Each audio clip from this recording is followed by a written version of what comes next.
to discuss the latest developments in the region, we can cross to Middle East political analyst Dan Glazebrook. He joins us now live from London. Thanks so much for being with us here on RT. Now, Hillary Clinton is concerned about emerging sectarian violence in post-revolutionary Arab states. Now, we saw the same scenario unfold in Iraq. Do you think she's fearful that there could be a repeat? I'm not sure fearful is exactly the right word to use, because the US has been the leading force fomenting sectarian violence in the region for some time. Hillary Clinton's list of 18 countries that are particularly religiously intolerant, contains 3 countries which are Saudi Arabia, Iraq and Afghanistan. Now, we have to ask ourselves, who brought religious intolerance and extremism to Afghanistan and Iraq? Both of these countries had secular governments that respected freedom to worship and freedom of religion until Western intervention deposed them. I'm talking about, of course, the communist government of Najibullah in Afghanistan in the 80s and the Baathists in Iraq until 2003. So this posing by the US as some kind of champion of religious tolerance is part of an exercise in ideological confusion designed to obscure the fact that the US has been the biggest supporter of religious intolerance around the world as part of a divide and rule strategy to keep third world peoples from uniting.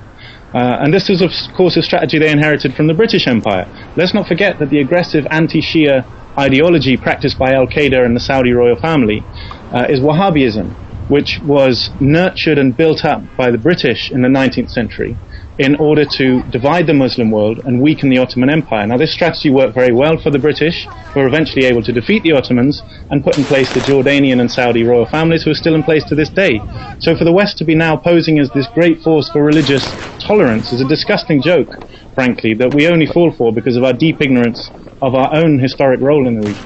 I've also read that you've written that there is some aim to disunite Africa, where there's a plan to set the Africans against the Arabs. Why? What's the reasoning behind that? What on earth would that achieve? Well, of course, we have to look at Africa's role in the global economy. Since capitalism was invented, Africa has been crucial. It's been the engine of growth in the global economy. Firstly, with the slave labor system in Africa, providing labor for the plantations, the sugar, cotton plantations in America, that provided the capital that laid the basis for the Industrial Revolution. Later, for the minerals, the gold mines, and rubber plantations and so on in Africa itself.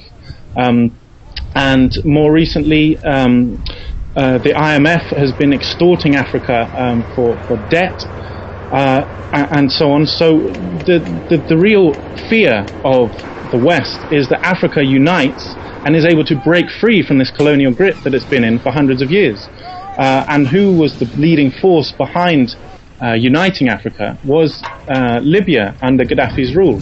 So Gaddafi was the main driving force behind founding the African Union in 2002.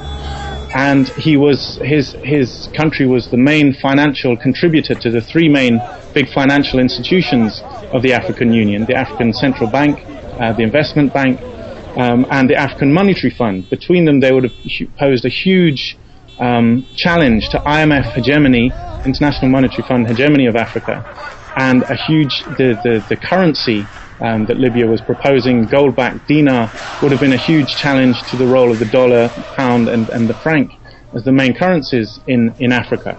So all of this is threatening it's a threat to Africa's subordinate position in the global economy. Okay, let's just quickly talk about what's going on in Libya, just briefly. Obviously, the tribal tensions and also the religious intolerance going on, not just in Libya, but also throughout the region. Of course, the Western countries are very supportive of this Arab Spring at the start, and obviously we've heard some words of concern from Hillary Clinton now. But if the region does turn into uncontrollable violence, what next? I mean, will the Western world, NATO, be held accountable, or will we just see the whole thing disintegrating and nothing can be done about it? Well, if the West is to be held accountable, it can only be done by the united action of the Global South. So I very much hope that does happen, and I think it's inevitable in the course of time that will happen. I hope it's sooner rather than later. But if you're talking about violence and so on, you're right, and it's interesting, people have talked about the role of Al-Qaeda in Libya and Al-Qaeda affiliates working in Libya. Of course, it's important to remember that there are two kind of main strands within Al-Qaeda. There's the strand that's interested in resisting imperialism, and then there's a strand that's more interested in waging fratricidal kind of sectarian warfare against people from other faiths. And what we're seeing in Libya, the role of the rebels has been they've been playing into the hands of the West's divide and rule strategy and US divide and rule strategy. Here, not so much on religious grounds. In Iraq, Al-Qaeda have been waging a war against Shia Muslims, which fits very well into the West's divide and rule agenda. In Libya, it's been more about the racial divides. There's no big religious divisions in Libya. The divide is a racial one, and the rebels from day one of the uprising, from before the intervention, this uprising has been characterized by racist violence. On the second day of the uprising, 50 African migrants were slaughtered by the rebels, and this is all justified in the media by nonsense about African mercenaries, which Amnesty International have already comprehensively demolished. There were no African mercenaries. What's going on is the rebels are waging warfare against the black Libyan population and African migrant workers. And when you ask how does this fit into NATO's plan, NATO want a government that will disunite Africa, that will draw North Africa away from its southern neighbours. So it's very important for NATO that the government is a racist one, but will not continue with this Libyan project of uniting Africa. So it's no mistake that this uprising has been characterised by racist violence. This is part of the plan to tear away North Africa from southern Africa. All right, Dan, plenty of other areas we could have talked about, but sadly time is upon us. Interested to hear what you have to say. Dan Glazebrook joining us live there in London. Thank you for your time. Thank you.